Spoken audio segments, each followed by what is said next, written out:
اعوذ باللہ من الشیطان الرجیم بسم اللہ الرحمن الرحیم سورۃ ملک آیت 26 قل انما العلم عند اللہ، کہہ دو یقیناً اس کا علم صرف اللہ کے پاس ہے، یعنی قیامت کی تاریخ بتانا میرا کام نہیں، اس کا علم اللہ کو ہے۔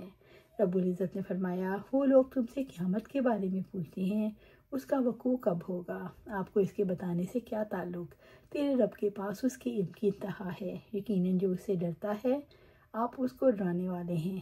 جس دن وہ اسے دیکھ لیں گے سمجھیں گے گویا وہ نہیں ٹھہرے مگر ایک شام یا اس کی ایک صبح۔ سورۃ نازعات آیا 42 سے 46۔ وَإِنَّمَا أَنَا نَذِيرٌ مُبِينٌ، اور حقیقت میں کھلا ڈرانے والا ہوں، یعنی میرا کام تو صرف انجام کے بارے میں آگاہ کرنا، متنبہ کرنا ہے۔ رسول کا کردار منذر کا ہے، رسول غیب کی اطلاع دینے نہیں آتا۔ سورۃ ملک آیا 27۔ فَلَمَّا رَأَوْهُ زُلْفَةً سِیئَتْ وُجُوهُ الَّذِینَ کَفَرُوا، پس جب وہ اس کو قریب سے دیکھیں گے تو ان کے چہرے بگڑ جائیں گے جنہوں نے کفر کیا، یعنی قیامت کو جھٹلانے والے اسے دیکھ لیں گے۔ اس وقت انہیں علم ہوگا کہ قیامت قریب ہی تھی، کیونکہ آنے والی چیز قریب ہوتی ہے۔ جب وہ قیامت کو اپنے قریب دیکھیں گے تو یہ انہیں بہت برا لگے گا اور انہیں خوف زدہ کرے گا، ان کے چہرے بدل جائیں گے، ان کی تکذیب پر انہیں زجر و توبیخ کی جائے گی اور ان سے کہا جائے گا یہ وہی ہے جس کی تم تکذیب کرتے تھے، آج تم نے اسے عیاں دیکھ لیا اور تمہارا تمام معاملہ تمہارے سامنے ظاہر ہو گیا، تمہارے تمام اسباب منقطع ہو گئے اور اب عذاب کرنے کے سوا کچھ باقی نہیں۔ وَقِیلَ هَٰذَا الَّذِی کُنتُم بِهِ تَدَّعُونَ، اور کہا جائے گا یہی ہے جس کو تم مانگا کرتے تھے، یعنی یہ عذاب ہے جس سے تمہیں ڈرایا جاتا تھا۔ استغفر اللہ اللہم اجرنا من النار۔ سورۃ ملک آیا 28۔ قُلْ أَرَأَیْتُمْ إِنْ أَهْلَكَنِیَ اللَّهُ وَمَن مَّعِیَ أَوْ رَحِمَنَا، کیا تم نے دیکھا اگر اللہ تعالیٰ مجھے اور ان کو ہلاک کر دے جو میرے ساتھ ہیں، یا وہ ہم پر رحم فرمائے، یعنی نبی صلی اللہ علیہ وسلم کو جھٹلانے والے آپ صلی اللہ علیہ وسلم کی دعوت کو ٹھکراتے تھے۔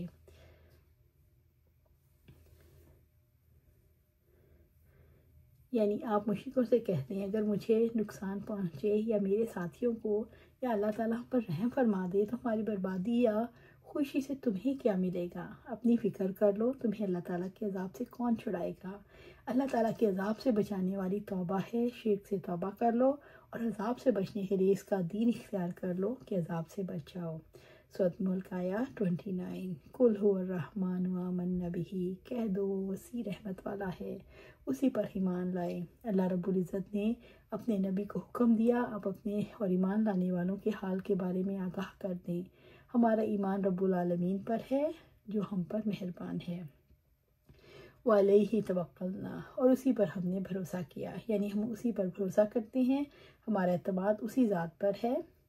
وَلِلَّهِ غَیْبُ السَّمَاوَاتِ وَالْأَرْضِ وَإِلَیْهِ یُرْجَعُ الْأَمْرُ کُلُّهُ فَاعْبُدْهُ وَتَوَکَّلْ عَلَیْهِ، اور آسمان اور زمین کا غیب اللہ تعالیٰ ہی کے لیے ہے اور تمام معاملات اسی کی طرف لوٹائے جاتے ہیں، سو آپ اسی کی عبادت کریں، اسی پر بھروسہ رکھیں اور آپ کا رب ان سے بے خبر نہیں جو تم عمل کرتے ہو۔ سورۃ ہود۔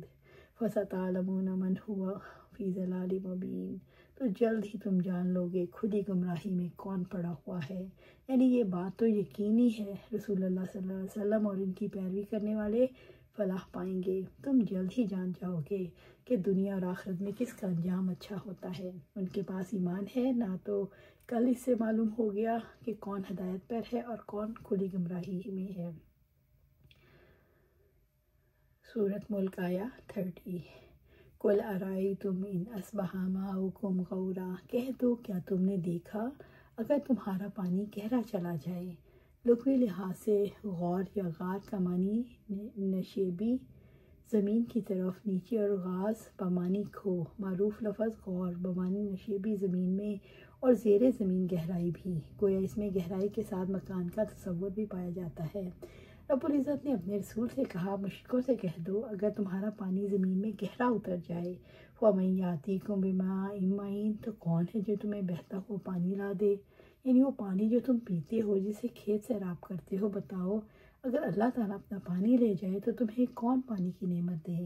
معین کا ایک معنی پانی کا سطح زمین پر نرم رفتار سے بہنا ہے، یعنی یہ پانی جس پر حیوان، نباتات سب انحصار کرتے ہیں۔ اگر اللہ کے حکم سے گہرا ہو جائے تو تم کھودتے کھودتے تھک جاؤ لیکن پانی نہ نکلے تو کوئی جو تمہیں یہ ابلنے والا صاف جاری میٹھا پانی دے سکے۔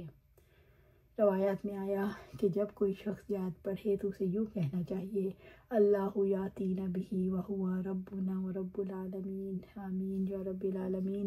اللہ سبحانہ تعالیٰ ہمیں قرآن و سنت پر عمل کرنے کی توفیق دے، اس پر جما دے اور جنت الفردوس کے اعلیٰ مقام پر اپنے پاس گھر عطا فرمائے، آمین یا رب العالمین۔